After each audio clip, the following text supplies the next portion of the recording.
Mga tamad na magsimula. Hallelujah! Amen. Ang pag-aaralan natin tonight is, ang title ng message natin is Multiplication of Oil. Ganda-ganda ng script ko dito. Multiplication. Ang kwento na ito ay about sa isang nabiyudang asawa ng propeta. Amen. Siguro tawagan siguro natin yung, huwag naman yung pangalan. Siguro ang pangalan ng propeta Alan, no? Namatay yung propeta si Alan. Tapos, ay, ang ginawa ng asawa ni Alan, pumunta siya kay Prophet Elisha. At sinabi niya kay Prophet Elisha na ang problema ko ngayon ay marami kaming utang. Tapos yung dahil tampak-tampak yung utang namin, ang gustong gawin nung pinautangan namin na ibenta yung ay gawin slaves yung aking mga anak, gawin niyang slave para mabayad kami. Naintindihan mo yung context? Noong unang panahon kasi kung wala kang mabayad, yung mga anak mo na lang, no? Magsaserve sila. Ito naman, ang gagawin niya ay gagawin niyang slaves yung mga anak. Yung pinagkautangan nila ay gagawin ng slave. Yung anak ng Judah. Pero kung natagpan doon na kahit na mga men of God, pwede palang mamatay, no? Hindi palang nabubuhay na walang mag-guide yung mga naglilingkod sa Diyos. Alam ba kayo? Ang pastor ko ay si Pastor Hermie, yung first na nag-alaga talaga sa akin, pag-magulang din ako at nagturo sa akin ng mga bagay na nasa akin ngayon. Mas nauna kay Pastor Ferdy dahil sa Pilipinas pa.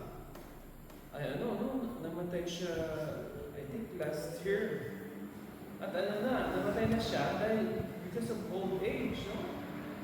At isa sa mga frustration niya, nakita ko dahil gusto yung punta ng church. Kaya matanda ka na, hindi ka na makalakad, no? Tapos, ang sabi ng mga yung caregiver niya ay hindi na rin siya makakita. Kaya, sabi ko, paano na babasa Bible si Pastor? Ano na lang, audio na lang, no? Yung sabihin, ba't katumanda pala tayo? Mamatay tayo. Yes. Hanggang 120 lang tayo. Hallelujah. Hindi na tayo lalagpas. Totoo ba yan, Aika? Hindi na tayo lalagpas. Mayroon lang tayong specific limit, no? Kahit may weather ka pa, Manny Pacquiao ka pa, meron kang, na-expiration yung iyong genes, yung iyong katawan, na hindi ka mabubuhay ng pakailan. Nag-expire na nga yung mga buhok ko, di ba? Dati kaya nililigaw ko si Melody, may buhok pa ko, di ba? Ngayon, wala na. Ayan. Ito minsan, namatay yung men of God. Tapos, ang problema, yung men of God, namatay, na may iniwang mga kapatid, no? Alang-alang sa pamilya natin, ano? Alang-alang sa pamilya nyo, pag kayo namatay, huwag naman kayo mamatay na may utang.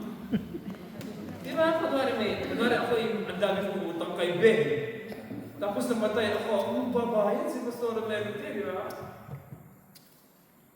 Pupunta si Ben sa siting, kala mo ay makikirama, yung pala manili.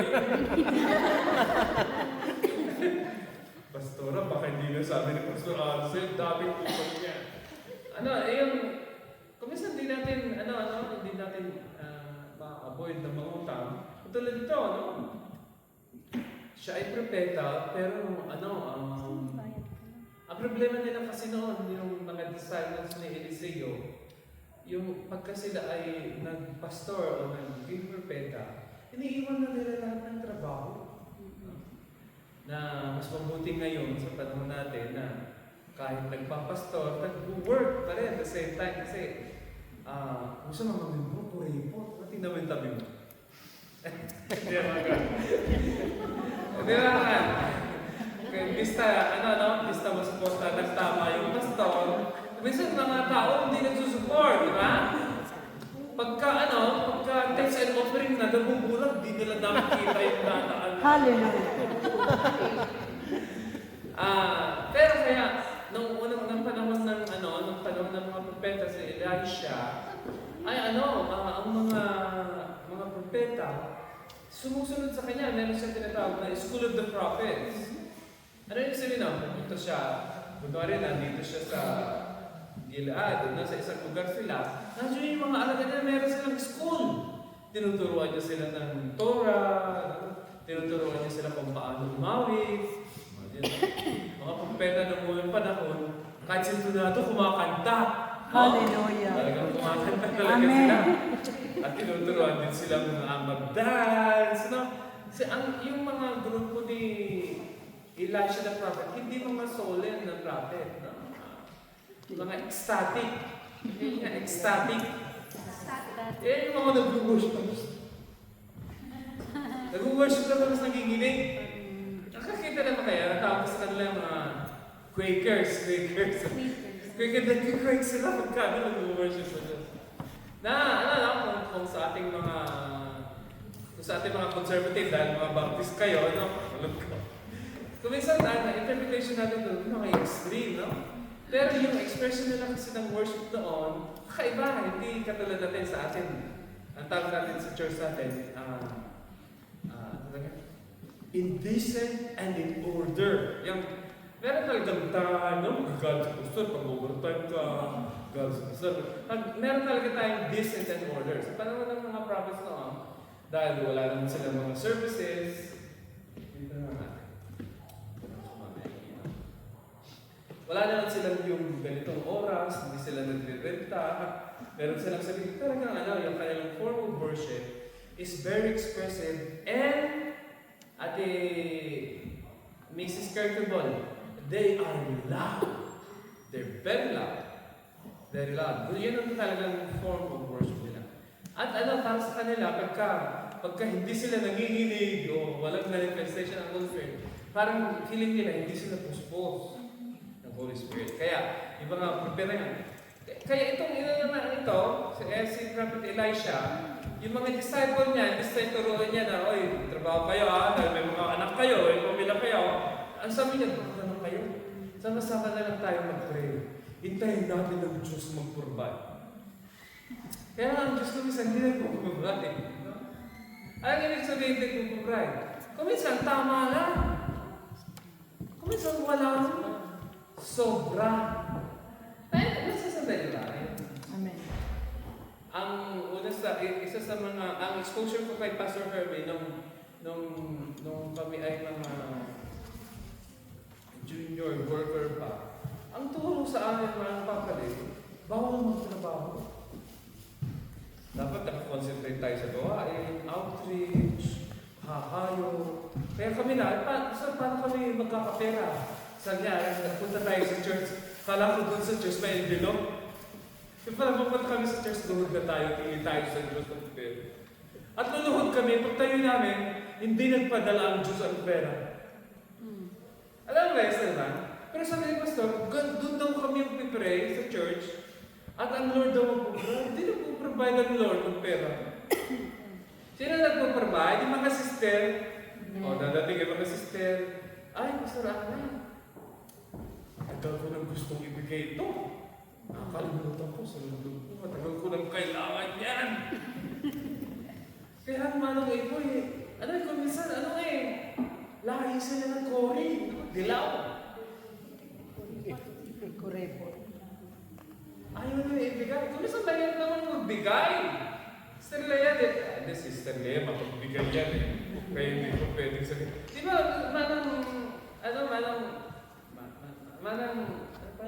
Nimpa. Pero kung saan mahirap magbigay, di ba? Hindi din siya hanapin ko kaya kung hindi nagdalay. Kung saan mahirap magbigay. Totoo ba, mga kamanay?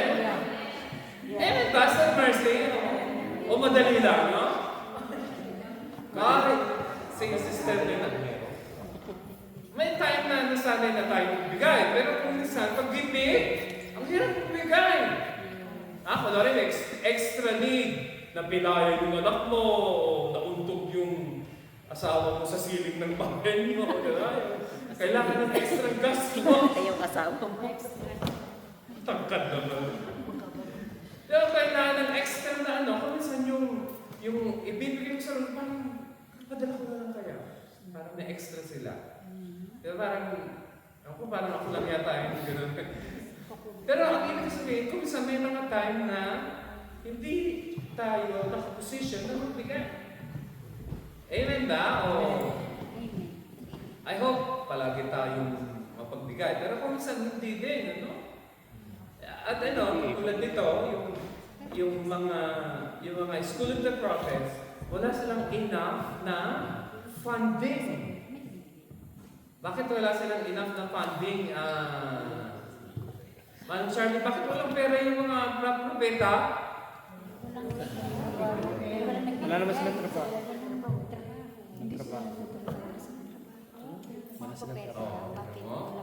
Talagang nakikinig talaga siya.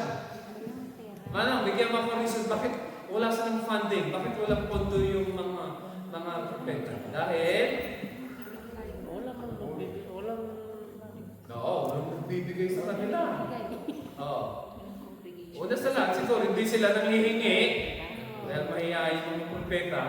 Tapos ang turo ni Eliseo ay sa langit lang titingin.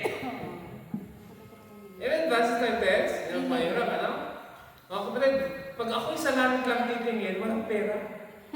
Kailangan, pag ayaw mo magtrabaho, bakit ka ba nag-abroad? Uwi ka na lang! Kaya tayo lahat dito sa Israel, pumunta dito para magtrabaho. And connected sa pagtatrabaho natin is a ministry to the Jews. Amen. Saan ka na? Nakapag-ministry ka na, sinasawurang ka pa. Saan ka na makakuha ng buhay na ganyan? Yes. Sarap. At hindi lang basta-basta ang pinaglilingkuran mo. Chosen? Ang chosen people, ang mga Hudyo, the Israelis, are going to last forever.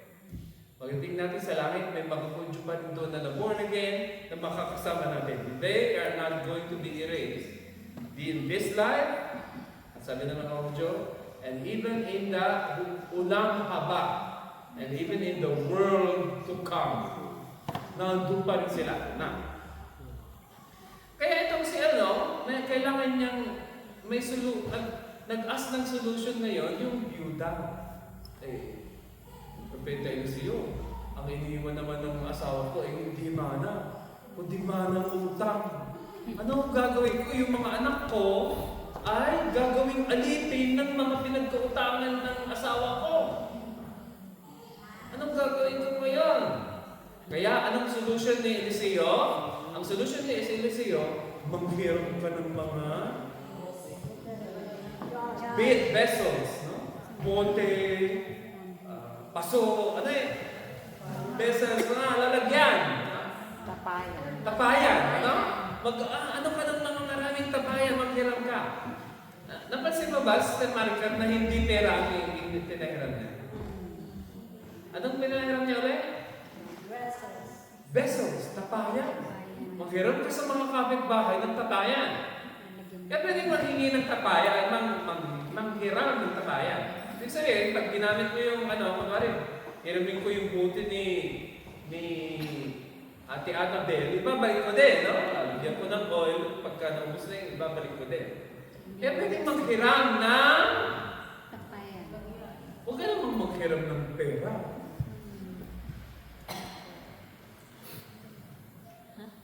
Tahimik. No?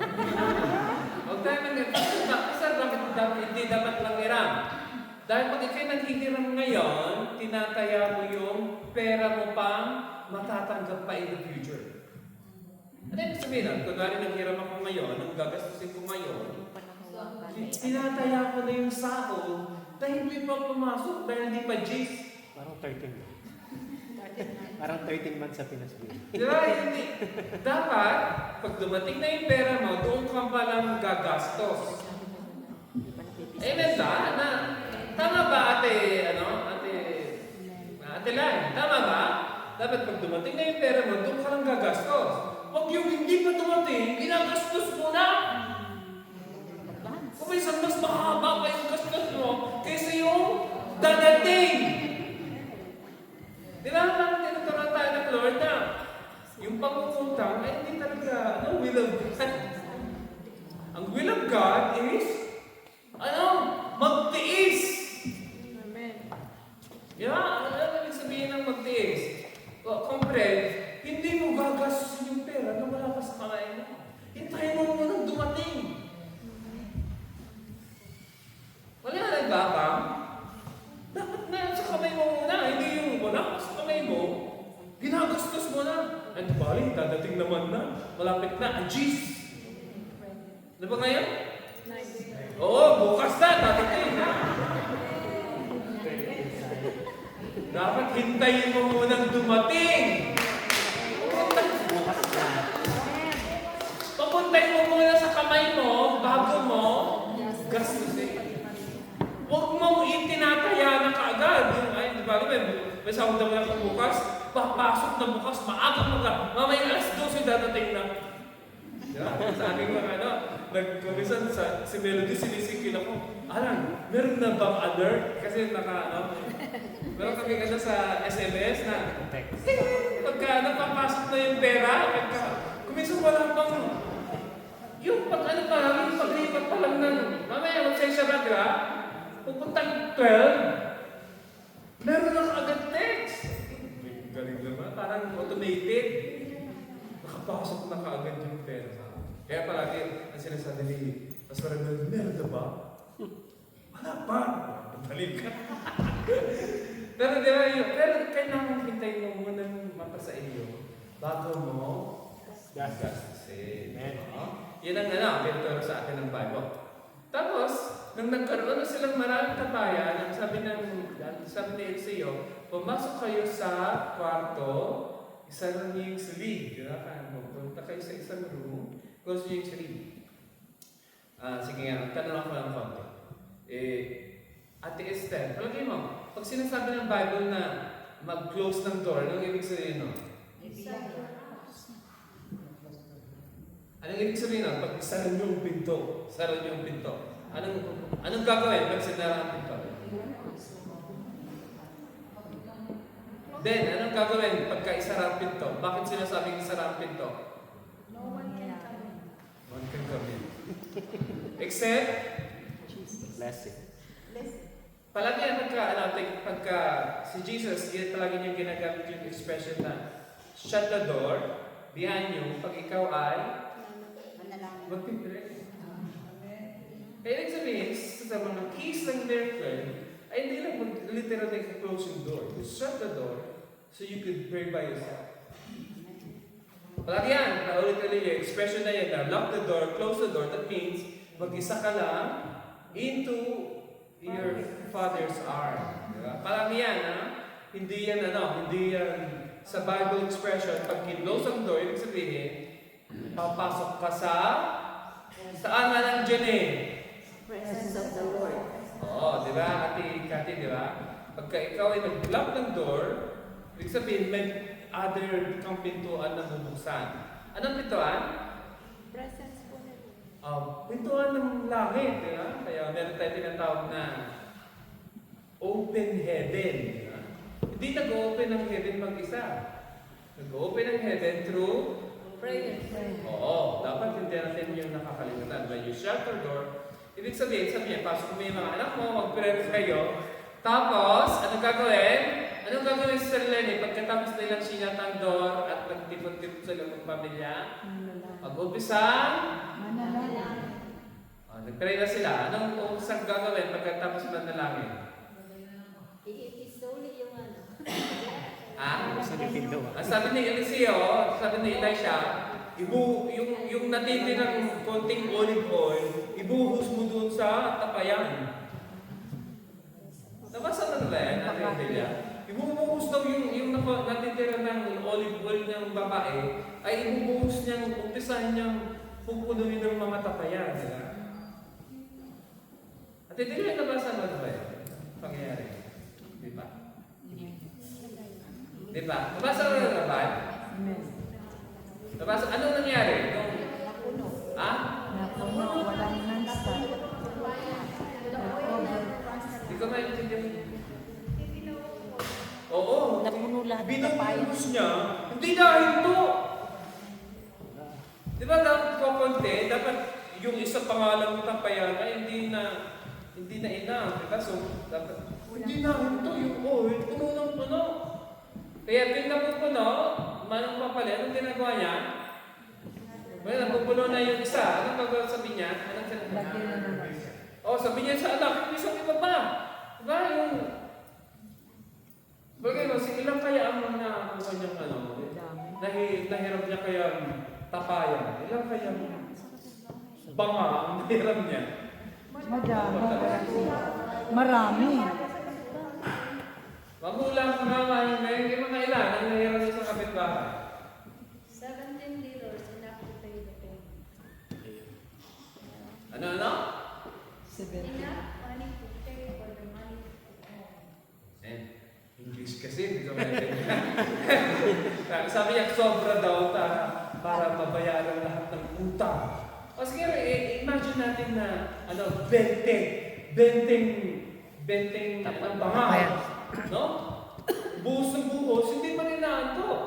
Tapos, sabi niya, nung yung last na banga na, Annabelle, sabi niya, bigyan niyo pa ako. Wala na. Because of greed? Wala na. Anong nangyari nung wala nang lalagyan na pupunuin? Komento na. Jen? Ha? Uminto na rin, no? Talagang ang Lord ayaw yung nasasayang talaga na dapat na sasalo lahat. No? Bakit alam ko na ang Lord hindi mahilig magsaya? Dahil di ba nagpakain si Jesus ng 4,000 katao? Tapos may naipon sila. Yung loaves and fish, pinaipon pa rin. Di ba meron silang naipon mga May tira. na mga di ba? Hindi sabi ni Jesus na tapin nyo na yan, expired na niya. Hindi pinaipon niya talaga, no? Siguro pang siya, Hallelujah. Kasi Wala yung sobra, dapat Kaya nung sabi niya, nung napuno na niya lahat ng tapayan, ang sabi niya, yan, pwede mo nang anong gagawin ko dito? Di ba? Yung babae, palagi siya nagtatanong sa man of God, anong gagawin ko dito? Meron na ako, anong gagawin ko? O sabi niya, benta mo, at bayaran ng utang. Mahalaga yun, Manong Jenny. Dapat, nagbabayad ng utang. huwag yung pagka nakautang ka, biglang nagkaka-amnesia ka agad. Sinisigil ka na, sister, intention ka na, bayad na ako, sister. Imagine na, nakakalimutan mo kaagad. No? Pero nung naghihiram ka, lahat ng magandang salita na sabi mo na, sige na, sister, mabayaran ko agad. Ay, sasahod ako. Tapos nung singilan na, nagbayad na ako. Hindi na makontak. Bigla kang nakalimot. Hindi na nagre-reply. Grace, di ba totoo yun? No? Sabi nung isa, hindi na daw nagre-reply. Blinak ka na. Unfollow. Away na kayo. Unfollow.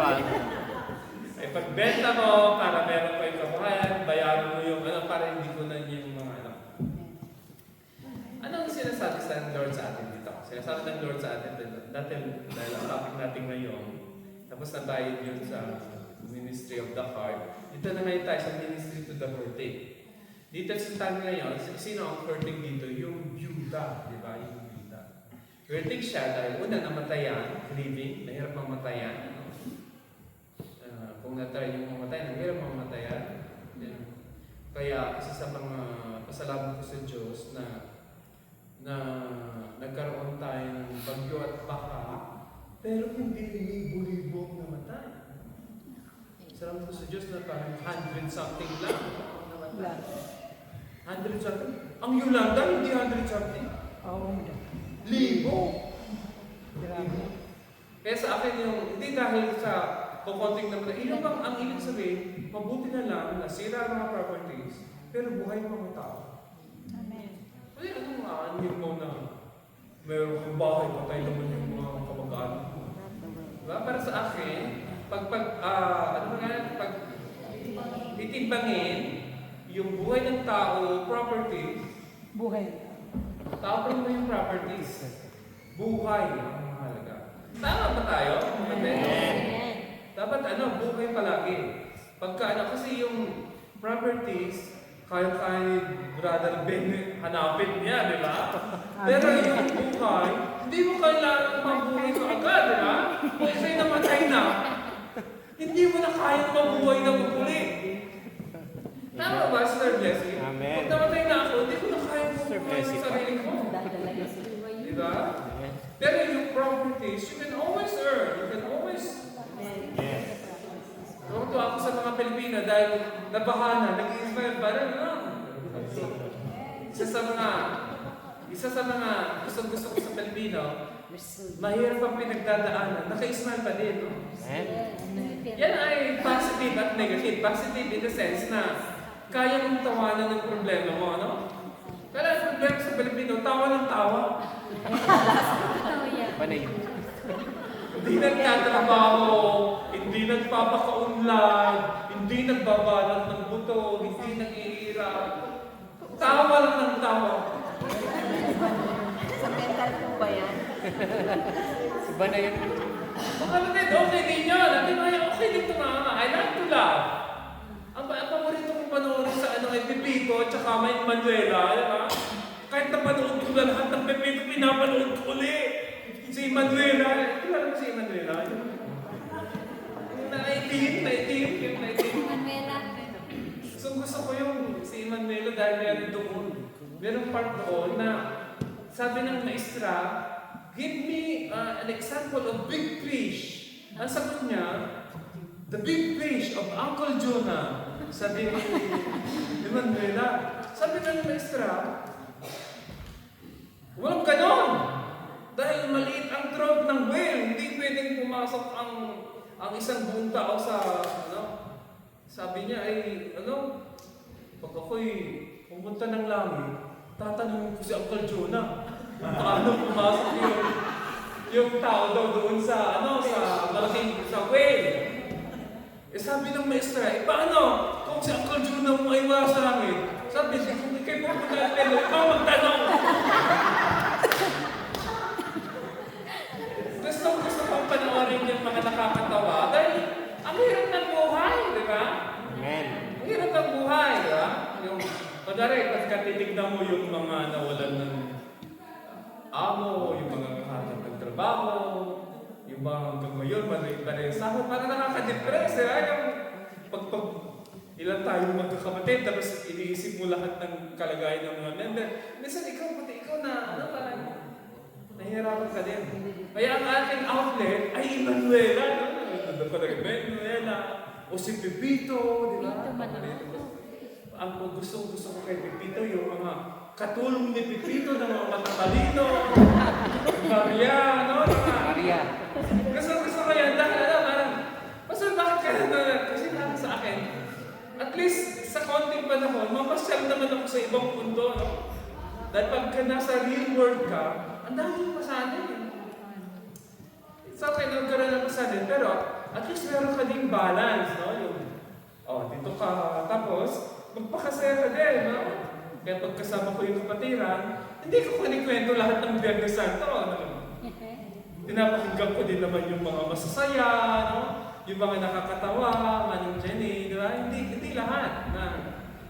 Kasi, kunwari, palagi ka nang nanonood ng news, Pastor Aglo. Galit ka na sa presidente, galit ka na sa mga senado na nakaupo, samantalang hirap ang buhay ng mga biktima. Isa lahat anong pangalan mo, Mami? Anong pangalan mo? Janine. Anong pangalan mo? Ang pangalan natin si Sam. Sam! Alam ko hindi yung panentindihan, pero nandito kami. Nandun. At pagpapakan natin siya ulit. Sam, para sa iyo. Nandito. Ngayon, Nakatingin sa dun. ang tinuturo ng Bible sa atin, may mga nag-hurt at kailangan ng help. Di ba? Ang maganda kay Prophet Elisha, meron siyang miracle ministry. Ang ibig sabihin ng miracle ministry, at tulad ng ginawa niya, sinabi niya, kung pumasok kayo sa, manghingi ka ng mga tapayan, pumasok kayo sa kwarto, lock mo ang door, tapos ibubuhos mo yung oil. At habang nagbubuhos, talagang may miracle ministry si Elisha. Ibig sabihin, yung sasabihin niya ay nagkakagawa ng himala. Tayo sa panahon natin, dahil hindi naman tayo si Prophet Elisha, wala naman tayong gano'n. Pag may sakit kasi ako yung nagkaroon ng sakit ng puso, bilagyan mo ang stent. No? Kami ni Pastor Aglo at si Sister Tess, nung nagkaroon ng problema yung kanilang valve, at panilitan ng bagong valve, di ba? In a sense, Sister Tess, himala pa din, no? Buhay pa rin tayo, di ba? Pero on the other hand, hindi yun yung himala ng level ni Elisha. Dahil kung nga si Elisha siguro ang nag-pray sa akin, hindi ko na kailangan lagyan ng stent. No? Parang automatic na lang, ay biglang magbubukas yung mga ugat ko. Ano na si Prophet Elisha ay meron miracle ministry. Sa panahon natin, ang Diyos, I believe that God still perform miracles.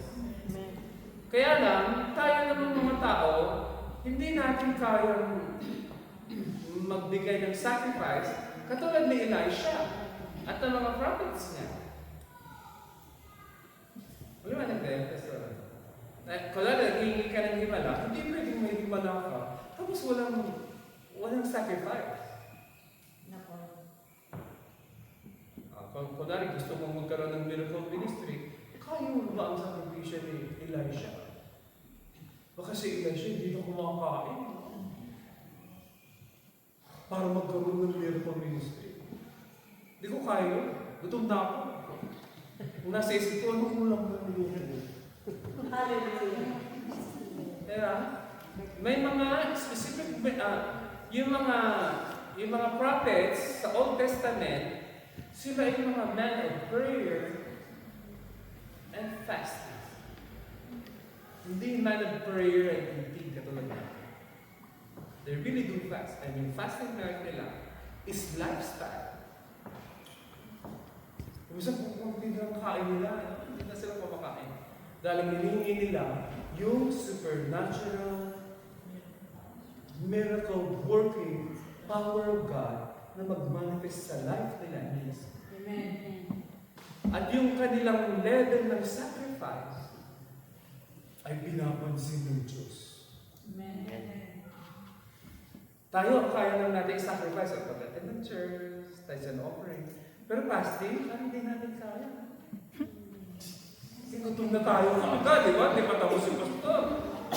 Kalahating oras na si Pastor, di pa natatapos. Diba, ang isip natin, iba.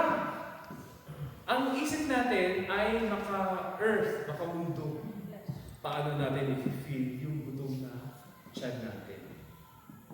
Kaya ibig sabihin, yung level ng mga prophets noon at level natin, hindi parehas. Yes. When they pray, God answers dahil yung sacrifice nila sa Diyos. Basta bakit kailangan ng sacrifice? Kasi Jesus ang namatay sa cross para tayo na. Ang sacrifice kapatid ay hindi nadala ka sa open heaven. Kundari, itong tapat ko ay open heaven. Diba? At ako'y nandito. Ano ang dapat kong gawin para makapunta ko sa open heaven? Diba, pupunta ko doon. Diba? Siguro yung una ay fasting, no? Tapos prayer. Diba? Yung iba, tithes and offering. Yung mga ginagawa ko ay para makarating ako doon sa open heaven. Amen. Hindi yun para bilhin, dahil ang Diyos naman hindi nabibili. Dapat, makapunta ako doon sa pwesto kung saan, may position ko ang sarili ko kung saan, doon na buhos. Dahil kahit anong gawin ko, pag nandun ako, hindi ako makakatanggap ng himala. Amen. Maliwanag ba yun? Hanggang hindi ako mag-move from that point to that point, parehas ang buhay ko. Pero pag nagsakripisyo na ako, at ipagkakaloob ko sa Diyos yung kayabangan, no? Willing na akong mag-humble, willing akong mag-sacrifice ng pagkain. Anong ulam? Willing mo nang tanggapin na hindi ka talaga mag-aasawa dahil matanda ka na talaga. Yun talaga ang will ng Diyos sa iyo, kaya pray ka ng pray, hindi nadating. Hindi ko minsan, di ba, may mga sarili tayong gusto sa buhay, pero hindi wala ang gusto ng Diyos. At kung minsan mga kapatid, may mga bagay tayong we hold on to, very dear to our hearts. Kaya sabi ng Diyos, let it go. At kung minsan yung mga bagay na we hold on to, yun ang naghihinder sa atin para hindi natin matap yung miracle working power. At Pastor, bakit mo sinishare ito? Dahil napakaganda ng kwento ni Elisha at yung Byuda. Nagkaroon ng miracle mission. At yung meron talagang ministry to the hurting. Pero ginamit ng Diyos si Elisha dahil malapit siya sa Diyos. Amen. Ang kapatid, hindi tayo magagamit ng Diyos kung malayo tayo sa Diyos. Amen. Yes. Ang pinaka-key ng paggamit sa iyo ng Diyos ay yung malapit ka sa Kanya. Malapit ka sa, napapakinggan mo yung sinasabi niya at nag-uubay ka sa salita niya. Ang hirap madali lang sabihin. Dahil kumisan ang Diyos, pag magtanong ka sa Diyos, matagal bago magsagot. Ang tagal. Meron akong tanong sa Diyos na, sabi ko, Lord, kailan mo ba isa-save si Arnel? Ako, nanonood ka. Hanggang ngayon pinag-pray pa rin. Kailan mo isa-save si Arnel? Na born again ko pa 1993. Ngayon mga kapatid, 2024 pa. Hanggang ngayon, hindi pa born again si Arnel. Mga family members ko na sa Pilipinas, awa ng Diyos, may mga nadala na tayo dito sa New Jerusalem. At kami galing namin ni Kuya Edison sa Nitanya, dating walang tao ngayon. May mga Katoliko na nag-uumpisa na ninampalataya kay Jesus Christ. So para ako parang nakatama. Sabi ko, ito kilos ng Diyos to.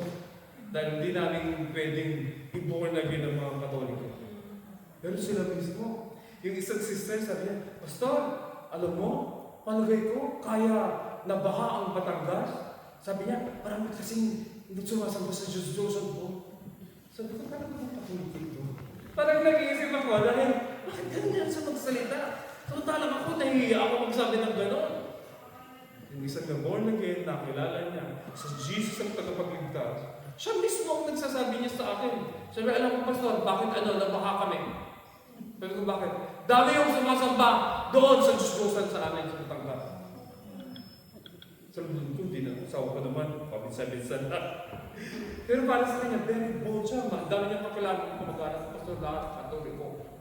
Sinasamba namin si Maria at mga Diyos-Diyosan sa simbahan. Parang yung pag napakinggan mo yung isang Katoliko nagsasalita gano'n, sabi ko, at ang tawag ko doon, miracle. Sila sa Lea, dating sumasamba sa Diyos-Diyosan, nagdundubin na. Diba? Huwag kang magsasalita labang kay Maria, labag ka sa kanya. Diba? Dapat ang itas mo si Maria, huwag si Jesus. Sabi niya sa iyo, mas mataas ang nanay kaysa anak. Yan, galing yun. Galing pa, diba? Nanay daw. Nanay dapat, huwag sa anak. Pero pagka, ibig sabihin, di ba may mga ginagawa ang Diyos dito sa Israel na may mga nakakakilala sa Lord, pa isa-isa, sa Ilan, sa Haifa, sa Tel Aviv, pa isa din na nakakakilala sa Lord. Amen. At sa akin na-amaze ako, na dating sumasamba sa Diyos, ngayon ay born again na. Wow!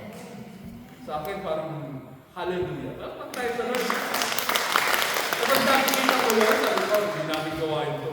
Diyos lang ang kaya mong magbago ng puso ng tao. Diyos lang. Hindi namin kayang baguhin ang isip ng tao na, labasan, mas matapang siyang magsalita kaysa sa akin. Laban sa Diyos-Diyosan ng mga magulang niya. Diyos-Diyosan niya ate. Para sa akin, parang ba? Diyos to Diyos. Pero minsan, di ba, ang dami ng napapakinggan akong mga Diyos. Pero kung kaibigan ko, yung dati, nangiinom pa rin kami. Kaya isa sa mga question ko, Lord, kailan mo i-save yung mga kaibigan ko, kainuman ko? Kung nagsisave ka ng ibang tao dito sila, nasingkong ka din!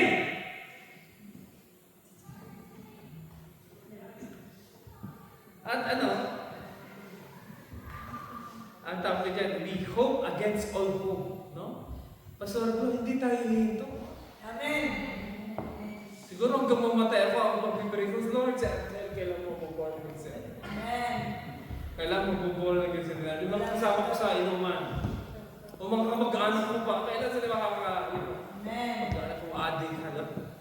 Hindi naman kayo nanonood. Hindi naman. Maganda po. Mga kamag-anak ko talaga, sabi ko, Lord, bakit dito may ginagawa kayo, ba't doon wala? Parang kung minsan meron ako mga question ba, nasaan na ang Diyos ng Israel na pumagano sa lahat ng dako? At minsan parang ganun yung prayer natin, ano? Dahil yung reality natin ay hindi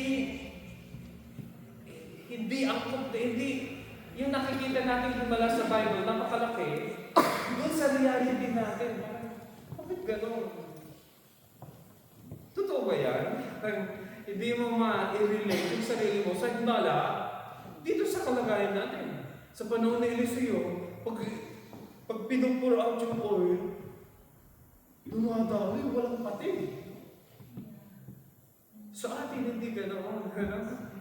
Kaya natagpuan ko mga kapatid na most probably ang problema ay hindi yung Diyos.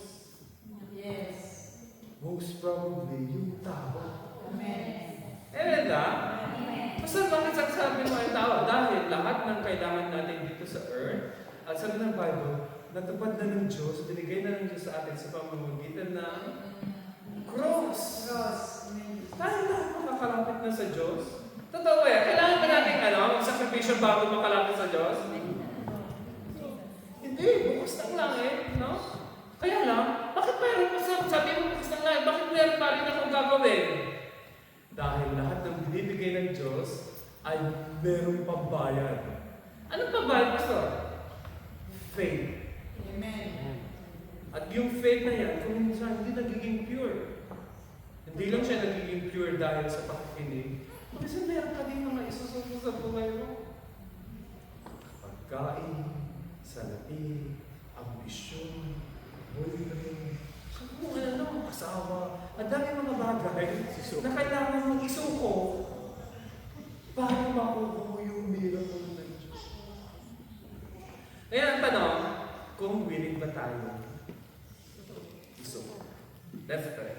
Father, we thank you dahil sa kwento ni Eliseo ay meron kaming mga mapupulot na araw. At Lord, sa gabing ito ay pinakita niyo sa amin na kayo ay Diyos pa rin ng himala.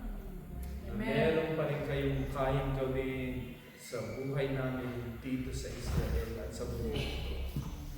Ngunit Lord, kung paano ang biyaya ng kaligtasan ay libre para sa aming lahat. Iniimbatahan mo kami, Lord, na lumapit sa inyo. Lumapit sa trono ng inyong biyaya upang kami makatagpo ng tulong, makatagpo ng himala kung kailangan namin.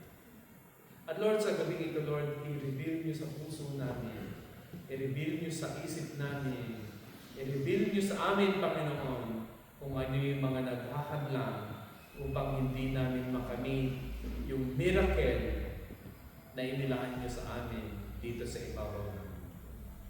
We worship you and we praise you as we listen to your voice, to your word. Amen. Hallelujah. Kayo, Panginoon, na mag-usap sa amin, bigyan niyo kami ng direction at tulungan niyo po kami isuko yung mga bagay na hinahawakan pa rin namin na may matagal niyo na, Panginoon, na sinasabi sa amin. Na bitawan na namin at ipagkatiwala namin sa inyong paanan. Lord, we thank you for the night. We thank you for the cross. We thank you for the blood of Jesus. We worship you and we honor you.